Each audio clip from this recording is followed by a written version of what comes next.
δούμε τώρα κάποια από τα χαρακτηριστικά της εξόδου του διαφορικού ενισχυτή. Λοιπόν, να πάρουμε την απλή περίπτωση, όπου έχουμε αυτόν εδώ πέρα τον διαφορικό ενισχυτή με διαφορική είσοδο, αλλά έξοδο μόνο ενός άκρου. Σε αυτόν εδώ πέρα τον ενισχυτή εφαρμόζουμε κοινό σήμα, δηλαδή το ίδιο εναλλασσόμενο σήμα, και στην αριστερή είσοδο και στη δεξιά, και στην μη αναστρέφουσα και στην αναστρέφουσα είσοδο. Για να μπορέσουμε να κάνουμε αυτή την ανάλυση καλύτερα, θα πρέπει να μετατρέψουμε αυτό το κύκλωμα στο κύκλωμα της επόμενης διαφάνειας. Λοιπόν, σε αυτό εδώ πέρα το κύκλωμα εφαρμόζουμε κοινό σήμα στις δύο εισόδους, θεωρώντας ότι είναι η ίδια η τάση, σημαίνει ότι και στους δύο εκπομπούς θα έχω ακριβώς την ίδια τάση. Συνεπώς δεν υπάρχει λόγος δεν θα υπάρχει ρεύμα να πηγαίνει από τον ένα εκπομπό στον άλλον. Δεν υπάρχει διαφορά τάσης, οπότε δεν υπάρχει λόγος να υπάρχει κίνηση ηλεκτρονίων. Άρα θα μπορούσα να πω ότι αφού δεν υπάρχει τάση, η μία αντίσταση στην ουρά R ή κεφαλαίο μπορεί να αντικατασταθεί με το παράλληλο συνδυασμό δύο αντιστάσεων με διπλάσια τιμή, ώστε στη συνέχεια να πω ότι αυτό εδώ πέρα το βραχικύκλωμα μπορεί να καταργηθεί γιατί δεν διαρρέεται από ρεύμα. Και έτσι να μπορέσω να εξετάσω χωριστά την αριστερή βαθμίδα με τη δεξιά βαθμίδα. Εδώ πέρα μας ενδιαφέρει η δεξιά βαθμίδα, διότι πάω να υπολογίσω την τάση στην έξοδο του συλλεκτητήου. Λοιπόν, σε αυτό εδώ πέρα το κύκλωμα, το κέρδος τάσης, αν θα είχα ένα κοινό σήμα στις δύο βάσεις, δίνεται από τον τύπο RC προς τη δυναμική αντίσταση της επαφής βάση εκπομπού, R τόνος ή μικρό, συν την αντίσταση που ακολουθεί κάτω από τον εκπομπό, η οποία είναι 2 φορές RE. Αυτός ο τύπος, επειδή συνήθως αυτή εδώ πέρα η δυναμική αντίσταση έχει πολύ μικρή τιμή, μπορεί να απλοποιηθεί σε αυτόν εδώ πέρα δεξιά.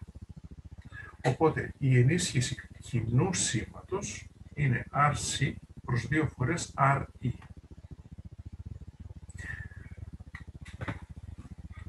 Τώρα, σαν λόγος απόρριψης κοινού σήματος ονομάζεται η παρακάτω σχέση. Τι εκφράζει ο λόγος απόρριψης κοινού σήματος?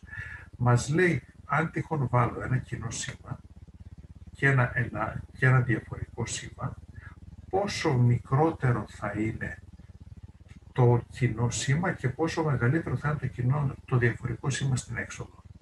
Μας εκφράζει τον λόγο αυτών των δύο. Εμείς αυτό το οποίο θέλουμε είναι ο διαφορικός ενισχυτής, το κοινό σήμα, τα παράσιτα, το ηλεκτρονικό στόρυβος, ο οποίος συνήθως κάθεται και στα δύο καλώδια που πηγαίνουν στις δύο εισόδους, θέλουμε να μην ενισχύσει το κοινό σήμα, να το απορρίψει όσο γίνεται, να το μικρύνει όσο γίνεται και να ενισχύσει μόνο τη διαφορά. Αυτός εδώ πέρα λοιπόν ο όρος είναι που μας δείχνει πόσο ενισχύει το διαφορικό σε σχέση με το πόσο ενισχύει το κοινό σήμα. Στα αγγλικά είναι Common Mode Rejection Ratio, CMRR, και εκφράζεται με δύο τρόπους, στην κανονική μορφή και στη μορφή σε decibel.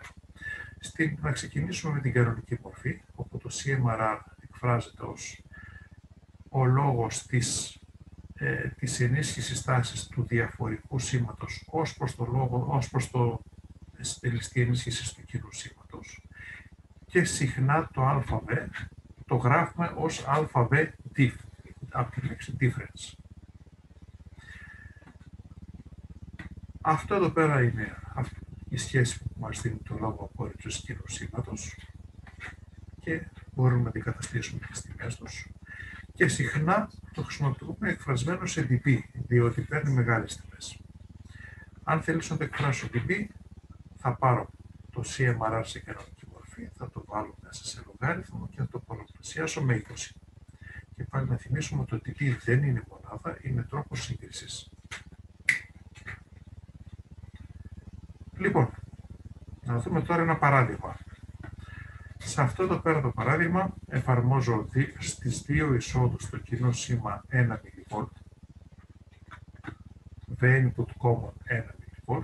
Βλέπετε ότι εφαρμόζεται αυτό το παραχύχρωμα και στις δύο εισόδους, και στη μία αναστρέψωση και στην αναστρέψωση είσοδο. Έχω γνωστή την αντίσταση RC και γνωστή την αντίσταση RE. Συνεπώς μπορώ να υπολογίσω πόσο είναι ο συντελεστής ενίσχυσης του κοινού σήματος. ΑΒ common είναι RC προς 2 φορές η RE, δηλαδή είναι 1 MΩ προς 2 φορές το 1 MΩ με το κάτω, 2 MΩ. Θα μας δώσει 0,5. Άρα το κοινό σήμα στην είσοδο θα βγει στην έξοδο το μισό. Εξασθενεί κατά 50%. Αν τυχόν εφαρμόσω στην είσοδο κοινό σήμα 1 mV, τι θα πάρω στην έξοδο? Το κοινό σήμα στην έξοδο θα είναι 0,5 επί 1 mV, θα είναι μόλις 0,5 mV. Να δούμε ένα άλλο παράδειγμα. Σε αυτό εδώ πέρα το διαφορικό ενισχυτή έχω είσοδο στο ένα άκρο V1, η οποία ισούται με 1 mV. Έχω φροντίσει να βάλω δύο αντιστάσεις ίδιες και ενίσχυση τάσης διαφορικού σήματος είναι 150 φορές. Αν τυχόν ο συντελεστής ενίσχυσης κοινού σήματος είναι 0,5, έχει προκύψει από την προηγούμενη διαφάνεια, διότι RC και RE έχουν τις ίδιες τιμές με την προηγούμενη διαφάνεια. Αν η ενίσχυση κοινού σήματος είναι 0,5 και βάλω κοινό σήμα, δηλαδή και στις δύο εισόδους, ένα ημίτονο 1 mV, και στη γενική περίπτωση να πω ότι είναι συμβασικό με το V1, τότε τι θα έχω στην έξοδο? Λοιπόν, καταρχήν, το σήμα στη μία είσοδο, V1, θα το πολλαπλασιάσω με το συντελεστή ενίσχυσης του διαφορικού σήματος, το 150, και θα πάρω στην έξοδο διαφορικό σήμα, Vout1, ισούται με 150 επί 1 mV, ισούται με 150 mV.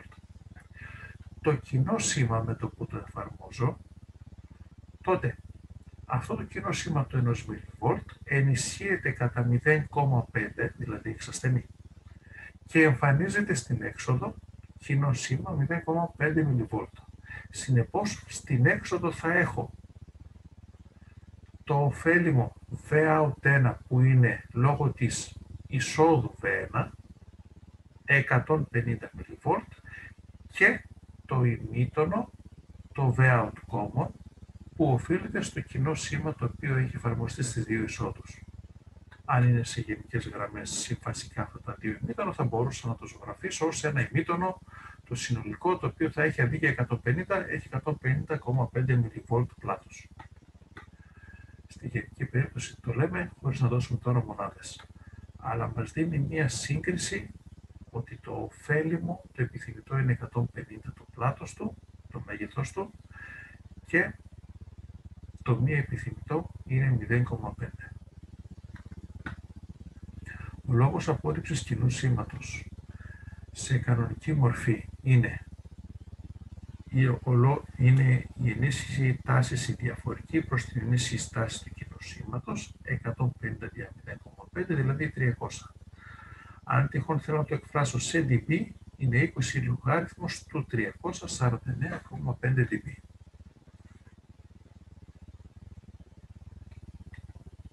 Να δούμε ένα άλλο παράδειγμα. Με συγχωρείτε.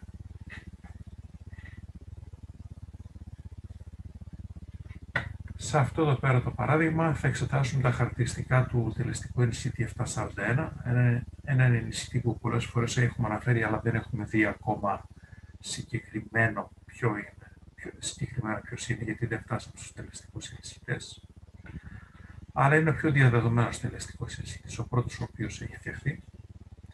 Αυτός λοιπόν ο τελεστικός ενισχυτής έχει κέρδος τάσης διαφορικής εισόδου 200.000 και λόγω απόρριψης κοινού σήματος, συνουσιοποιητή το δίνουν, 90 dB.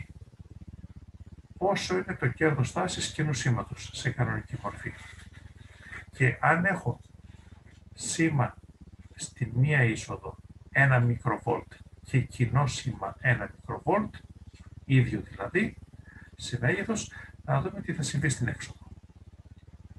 Λοιπόν, ξεκινώντας από το dB, το και λόγω απόρριψης κοινού σήματος σε dB, πρέπει να το μετατρέψω σε κανονική μορφή. Το 90 dB θα εκφράσω σε κανονική μορφή. Συνεπώς, εδώ πέρα λειτουργώ με την συνάρτηση από λογαριθμοποίησης, όπου θα διαιρέσω το 90 dB με το 20 που υπάρχει και θα έχω αριστερά λογάριθμο στο CMRR ισούται με 90 dB δια 20 στην άλλη πλευρά. Θα το υψώσω 10 ιστίν για να κάνω την απολογαριθμοποίηση και θα βγει ότι τελικά ο λόγος απόρριψης κοινού σήματος είναι 31.600. Ο λόγος απόρριψης κοινού σήματος ισούται με το διαφορικό κέρδος προς το κέρδος κοινού σήματος. Ξέρω το CMRR, ξέρω το ΑΒ, άρα μπορώ να βρω το ΑΒ common. Λύνω προς το ΑΒ common και βγάζω ότι είναι 6,32. Συνεπώς, στην έξοδο, το επιθυμητό σήμα στην είσοδο, στην μία είσοδο, στην μία αναστρέφουσα, θα ενισχυθεί κατά το συντελεστή ΑΒ 200.000 και θα πάρω στην έξοδο VOUT1 200.000 επί 1 μικροβόλτ, συνεπώς θα έχω στην έξοδο 0,2 βολτ, το επιθυμητό σήμα. Το κοινό σήμα στην είσοδο, το οποίο είναι μη επιθυμητό, θα ενισχυθεί με το συντελεστή ενισχύσης του που υπολογίσαμε 6,32 και θα πάρουμε στην έξοδο τάση κοινού σήματος εισόδου 6,32 επί 1 μικροβόλτ, 6,32 μικροβόλτ.